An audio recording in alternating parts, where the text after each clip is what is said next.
Hi friends, ఈరోజు మనము data migration అంటే ఏంటి, ఆ డేటా మైగ్రేషన్ జరిగేటప్పుడు ఇష్యూస్ ఏముంటాయి, ఎలాంటి ఇష్యూస్ వస్తాయి అనే వాటి గురించి తెలుసుకుందాం. డేటా మైగ్రేషన్ అంటే ఒక డేటాని ఒక లొకేషన్ నుంచి అనదర్ లొకేషన్ కానీ, ఒక ఫార్మాట్ నుంచి ఇంకో ఫార్మాట్కి కానీ, ఒక అప్లికేషన్ నుంచి ఇంకొక అప్లికేషన్ కానీ, ఒక డేటాబేస్ నుంచి ఇంకో డేటాబేస్ కానీ మూవ్ చేసేదాన్ని మైగ్రేషన్ అంటాం. సో మీరు లేటెస్ట్ ఎగ్జాంపుల్ తీసుకుంటే ఆంధ్ర బ్యాంకు యూనియన్ బ్యాంక్లో మర్జ్ అయిపోయింది. So Andhra banks customers data మొత్తము యూనియన్ బ్యాంక్లోకి డేటాబేస్లోకి మర్జ్ అయిపోవాలి. ఇప్పుడు ఫర్ ఎగ్జాంపుల్ డిఫరెంట్ అకౌంట్స్ ఉంటాయి, డిఫరెంట్ కస్టమర్స్ ఉంటారు, డిఫరెంట్ ప్రోడక్ట్స్ ఉంటాయి. ఇవన్నీ కూడా యూనియన్ బ్యాంక్లోకి మర్జ్ అవ్వాలి. దీన్నే డేటా మైగ్రేషన్ అంటారు. ఎంప్లాయీస్ డేటా ఉంటుంది. ఆంధ్ర బ్యాంక్ ఎంప్లాయీస్ వేరు, యూనియన్ బ్యాంక్ ఎంప్లాయీస్ వేరు. కస్టమర్స్ వేరు, యూనియన్ బ్యాంక్ కస్టమర్స్ వేరు, ఆంధ్ర బ్యాంక్ కస్టమర్స్. తర్వాత ఆ కస్టమర్స్ యొక్క ఫైనాన్షియల్ ట్రాన్సాక్షన్స్, ఇలాంటి మొత్తం డేటా ఆంధ్ర బ్యాంక్ నుంచి యూనియన్ బ్యాంక్లోకి మర్జ్ అవుతుంది. దీన్నే డేటా మైగ్రేషన్ అంటారు. సో ఈ డేటా అనేది ఏముంటుంది, masters data, states, branches, reasons, ఇవన్నీ స్టాండర్డ్గా ఉంటాయి. కస్టమర్ డేటా, ఇండివిజువల్ కస్టమర్స్ యొక్క నాన్ ఫైనాన్షియల్ డేటా, వాళ్ళ అడ్రస్లు, మొబైల్ నెంబర్లు, company data, employees data, Andhra బ్యాంక్లో ఉన్న ఎంప్లాయీస్ వాళ్ళ ఇన్ఫర్మేషను, అకౌంట్స్ డేటా, డిఫరెంట్ కస్టమర్స్కి ఉన్న different accounts, savings, current, fixed deposits, loans, తర్వాత transaction history. So last 3 years, 5 years, 7 years transactions జరిగిన అకౌంట్స్లో జరిగిన ఫైనాన్షియల్ ట్రాన్సాక్షన్స్, ఆ information, opening balances, ledgers, assets, liabilities, income, ఎక్స్పెండిచర్స్లో వీటిలో ఉన్న ఓపెనింగ్ బ్యాలెన్సెస్ అదర్ సిస్టంలోకి, యూనియన్ బ్యాంక్లోకి మైగ్రేషన్ అవుతాయి. దీన్నే డేటా మైగ్రేషన్ అంటాం. సో ఇంటిగ్రిటీ ఇష్యూస్ ఎందుకు వస్తాయి అంటే, ఈ డేటా ఒక సిస్టమ్ నుంచి వేరే సిస్టంలోకి మారేటప్పుడు కొంత కరెక్ట్ అయిపోవటము, తర్వాత కొన్ని మిస్టేక్స్ వెళ్ళిపోవటము, కొంత డేటా మిస్ అవ్వటము, దీనివల్ల మీకు ఇంటిగ్రిటీ ఇష్యూస్ వస్తాయి. అసలు డేటా మైగ్రేషన్ ప్రాసెస్ ఏంటి? ఫస్ట్ ఏంటి, మనము ప్రజెంట్ సిస్టమ్ బ్యాకప్ తీసుకొని దాని తర్వాత కాపీస్ క్రియేట్ చేసి వాటిని మనము ప్రాసెస్లో ఒక సిస్టమ్ నుంచి ఇంకొక సిస్టంలోకి సెక్యూర్డ్ ఛానల్ ద్వారా ప్రాసెస్ చేసి అక్కడ మైగ్రేషన్ అయిన తర్వాత మళ్ళీ దాన్ని వెరిఫై చేస్తాము. సో ఇది ప్రాసెస్. సో ఎగ్జాంపుల్స్ ఏంటి మనకి, ఇంటిగ్రిటీ ఇష్యూస్, కొన్ని కస్టమర్స్కి వాళ్ళ ఏజ్ <50 ఉంటుంది, కానీ వాళ్ళకి సీనియర్ సిటిజన్ ఇంట్రెస్ట్ రేట్స్ వస్తుంది. అది ఎలా వస్తుందంటే నార్మల్గా ఓపెన్ చేసేటప్పుడు రాదు, కానీ డేటా మైగ్రేషన్ చేసేటప్పుడు కొన్ని మిస్టేక్స్ వల్ల, కొన్ని మ్యానిపులేషన్స్ వల్ల ఇలాంటి ఇష్యూస్ వస్తాయి. తర్వాత ఫర్ ఎగ్జాంపుల్ మన ప్రోడక్ట్ లెవెల్లో మ్యాక్సిమం ఇంట్రెస్ట్ రేట్ 8% ఉంటుంది, కానీ అకౌంట్ లెవెల్లో చూసేటప్పటికి 8.75 ఉంటుంది. ఇది డేటా మైగ్రేషన్ వల్ల ఇష్యూస్ వస్తాయి, కానీ న్యూ అకౌంట్స్ ఓపెన్ చేసేటప్పుడు ఇవి వీలు ఉండదు వీటికి, ఎందుకంటే ఇక్కడ వాల్యుయేషన్స్ మిస్ అయిపోతాయి.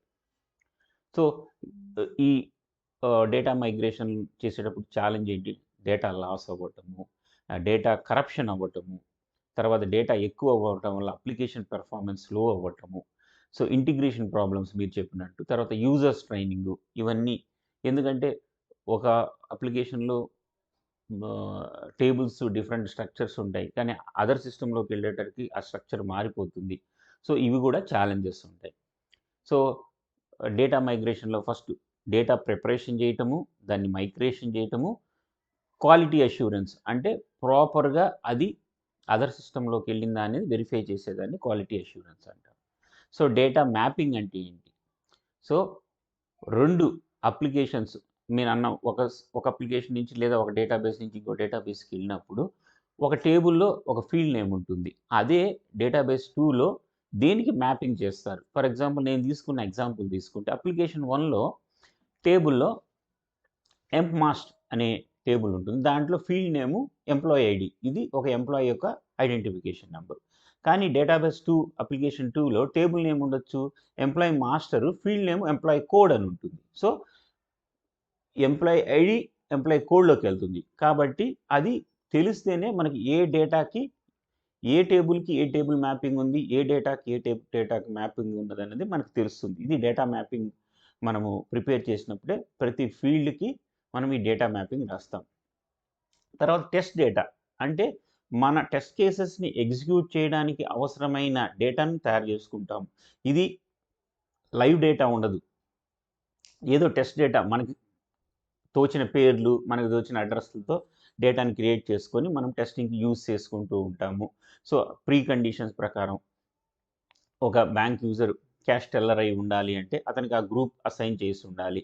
ఇలాంటివన్నీ మనము టెస్టింగ్ పర్పస్ కోసం తయారు చేస్తాం. రియల్ సినారియో, రియల్ డేటా కాకుండా.